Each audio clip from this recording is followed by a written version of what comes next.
राम राम जी। मेरा नाम जानवी राणा है। मैं हरियाणवी कलाकार हूँ और मेरे साथ परसों एक घटना हुई है जो कि बहुत ज़्यादा ही कहूँगी मैं योगी जी को। मुझे नहीं लगता था कि योगी जी का मैंने बहुत नाम सुना, योगी जी की राज में ऐसे लड़कियों के साथ में होता है। और हाँ, जो मुजरिम है वो ये कहते हैं कि पुलिस मेरे सामने बच्चे हैं, मतलब पुलिस वाले मेरे सामने। तो घटना ये हुई थी, मैं अपने दोस्त सागर हैं उनका नाम, उनका बॉलीवुड में अच्छी जान पहचान है और मैं हरियाणवी कलाकार हूँ। तो मैं उनसे मिलने के लिए गई थी, तो मैं वहाँ पे रुकी हुई थी। बाकी मैंने एक आध बार देखा था आकाश को वहाँ पे आते हुए। उसने पहले मुझ पर कमेंट वगैरह किए थे, मैंने उससे कहा था कि तुम मुझसे दूर हो, मैं शादीशुदा हूँ। और उसके बाद में वो परसों अचानक से आया, आधी रात में समथिंग 12-12:30 बजे की आसपास की बात है, 12:30-1 बजे की समथिंग आया। उसने गेट खोला तो गेट खोल दिया, मेरे नौकर ने गेट खोल दिया। आया तो मुझसे बदतमीजी करने लगा, मेरे कपड़े फाड़ने लगा। और जब कपड़े फाड़ने लगा तो मैंने उसे धक्का देके मैं किसी तरीके से अपने आप को बचा के मैंने अपने आप को रूम में लॉक कर लिया। रूम में लॉक करने के बाद में उसने दरवाजे तोड़ दिया, बल्कि उसकी बाकायदा मेरे पास वीडियो है दरवाजे तोड़ने की। जो वो दरवाजा तोड़ के मेरे रूम में आया उसकी मेरे पास वीडियो है। उसके बाद में उसने मेरे साथ बहुत ज़्यादा बदतमीजी करी। जब मैं उसके काबू में नहीं आई तो उसने मुझे गला घोट के मारने की कोशिश की। उसके बाद जब मैं चिल्लाई हूँ और जो मेरे नौकर था उसने मुझे बचाया है। उसके साथ एक और लड़का था, मुझे उसका नाम नहीं पता। उसका नाम नहीं पता। तो वो लड़का उसके बाद कहने लगा कि मैं जब वीडियो बनाए थे उसने फ़ोन छीन लिया मेरा, बोला कि तू मेरी क्या वीडियो बनाएगी, 112 नंबर वाले मेरे लिए बच्चे हैं और मैं ऑलरेडी 25 मुकदमे ऑलरेडी मेरे ऊपर लगे हुए हैं, मैं खुद फरार हूँ और आकाश के यहाँ पे मैं फरारी काट रहा हूँ। और उसके बाद में फिर मतलब गला घोटने लगे। फिर छोटू जो था, मतलब लड़का था काम करने वाला, अगर वो ना होता शायद मैं मर जाती या फिर मेरे साथ में रेप हो जाता, या फिर वो मेरे ख्याल से तो वो मुझे जान से ही मार देते, कि जान से मार देते वो मुझे। तो वही चीज़ है। उसके बाद उसने किसी तरीके से मुझे बचाया। उस लड़के को भी मारा है, उसके भी निशान है, उसके भी फोटोज़ हैं मेरे पास में। उसके बाद में वो जब मैं चिल्लाई हूँ, जैसे किस तरह मैं छुट के मैं चिल्लाई हूँ, तो वो भाग गए। भागने के बाद वो दोनों लड़के भाग गए। भागने के बाद में मुझे लगा सर बहुत ड्रिंक कर रखी थी उन लोगों ने, लेकिन मुझे लगा शायद ड्रिंक की वजह से हो गया होगा। लेकिन मैं सुबह 7-8 बजे की बात है, 8 से 9 बजे की समथिंग की बात है। तो वो सुबह फिर आ गए, मैं सोई हुई थी, वो सुबह फिर आ गए। फिर से उन्होंने दोबारा से अटैक किया मेरे ऊपर। दोबारा से अटैक करने के बाद में मैं वीडियो बनाती थाने भागी हूँ।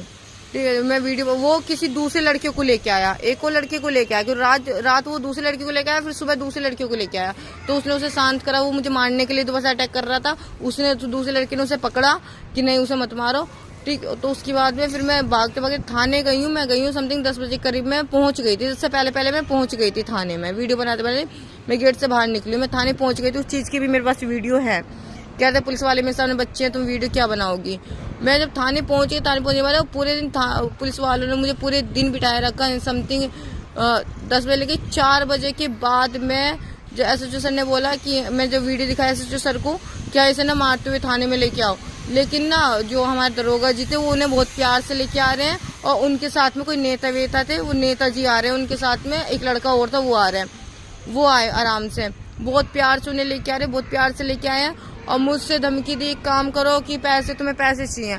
मुझे 1 से 1.5 लाख तक का ऑफर था कि 1.5 लाख रुपये दे देंगे हम, ये खर्चा पानी ले लो और तुम ना यहाँ से रफा दफा कर दो मामला।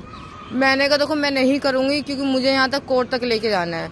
उसके बाद में फिर SHO सर के सामने बयान हुए मेरे। उसके बाद में फिर मुझसे मेरे दरोगा जी बोलते हैं, कह रहे एक काम करो, हम ना तुम्हारा जो ये मैटर है ना इसे तुम वापस ले लो। हम तुम्हें दिन में, तुम रोहिणी रहती हो, दिल्ली रहती हो, तो बहुत दूर है, तो हम तुम्हें 4 बार बुलाएंगे, तुम 4 बार आओगी। मैंने कहा हाँ मैं 4 बार आऊँगी।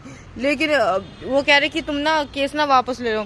बल्कि एक बार नहीं, मुझे 10 बार बोला गया। और यहाँ तक कि जो उनके साथ में नेता थे वो मुझे नहीं पता किस पार्टी के थे, ग्रीन कलर का उन्होंने पट्टा डाला हुआ था, मुझे पता किस पार्टी के थे।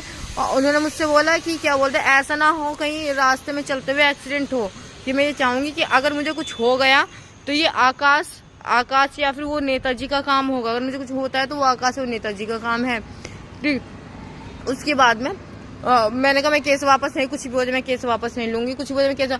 पैसों का ऑफर दिया, मुझे जान से मारने की धमकी दी गई है। और उसके बाद पुलिस वाली में ऐसे बदतमीजी, मैं एप्लीकेशन लिखवाने गई थी, लेडीज पुलिस में बहुत ज्यादा बदतमीजी कर रही है। मैंने कहा कि हाँ, वो कह रही है कि यहाँ किस लिए आई थी। मैंने कहा सागर में दोस्त है। कहते हो शादीशुदा होते हुए तू शर्म नहीं आती, तू दोस्त बना रही है, ये कर रही है, वो कर रही है यहाँ से। और फिर उसके बाद में ना मैं वहाँ मैंने कहा FIR कैसे लिखनी है, मैं तो कुछ ज्यादा पढ़ी लिखी नहीं हूँ, मैं 4th 5वीं हूँ। मैंने कहा मुझे एप्लीकेशन लिखनी नहीं आती। फिर हम क्या नौकर लग रहे हैं जो हमें एप्लीकेशन लिखेंगे, खुद लिख। मैंने कहा कैसे लिखनी है। और जब मुझे अक्सर गलत हो रहे थे तो वो माथा पकड़ रही थी, कहती कि हद है यार, कैसे लिख रही है, तो शर्म नहीं आती, अनपढ़ जाहिल गवार। और लेडीज पुलिस ने मेरे साथ बहुत ज्यादा बदतमीजी करी है। और यहाँ तक कि जेंट्स पुलिस भी और लेडीज पुलिस, उन्हें कुछ मतलब जो भी है बहुत ज्यादा बदतमीजी करी है। और मतलब कि अगर मुझे लिखने में गलती हो रही है तो उन्होंने मुझे रूम से निकाल भी दिया। उन्होंने मुझे अपने रूम से निकाल दिया। निकालने के बाद में कहा यहाँ मत बैठ, बाहर जाके बैठ, कि यहाँ मत बैठ, बाहर जाके। मुझे धूप में बैठ के मैं एप्लीकेशन लिख के आई थी। एप्लीकेशन लिखने के बाद भी मुझे रात को 6:30 बजे के आसपास तक थाने में बिठाए रखा है। और उसके बाद में फिर समथिंग मेरे पास आया 6:45 के आसपास मेरा फोन आया। कह रहे कि मैडम हमने तो तुमसे कहा था ना कि तुम्हें 10 बार बुलाएंगे, 10 बार आना पड़ेगा, तो हमने तुम थाने आ जाओ। मैंने कहा कि आपकी वीडियो बनानी है। मैंने कहा सर मेरी वीडियो क्यों बनानी है, 6 बजे के बाद तो कोई राइट नहीं बनता थाने में किसी महिला को बुलाना। कह रहे कोई बात नहीं, तुम आना पड़ेगा, महिला तो है ना यहाँ पे। मैंने कहा सर मैं रोहिणी में रहती हूँ, मुझे यहाँ से 1 घंटा लगेगा आने में। उन्होंने कहा ठीक है, हम खुद देख लेंगे। तो और SHO सर ने मुझसे बोला था कि जब उन्होंने कहा, दरोगा जी ने मुझे प्रेशर डाला केस वापस लें, जब मैंने उनकी बात नहीं मानी। SHO सर ने मुझसे बोला था, कहा था कि कि ये कोई मंत्री थोड़ी ना है, ये थोड़ी ना है कि मना रहे, ऐसे लोगों को ना मनाना कोई ठीक नहीं है, ऐसा वैसा, जैसे को मैं खुद देख लूंगा। और ऐसा करो कि जो भी है तुम कार्रवाई करो। मैंने कहा मैं सर मैं भी यही चाहती हूँ, आप ना कार्रवाई करो।